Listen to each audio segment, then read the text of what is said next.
Ассалаумағалейкум баршаңызға. Мына кезекті қошқарымызды көріп тамашаласаңыздар болады.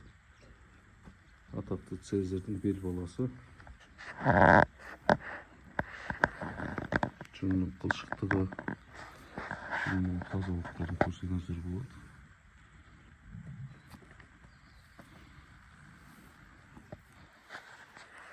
Құйрық бітімі, аяқтардың жуандығы.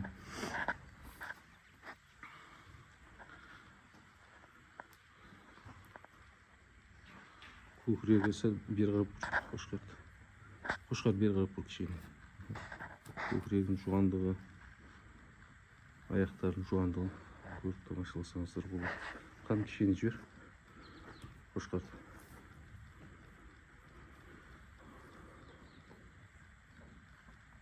Қос.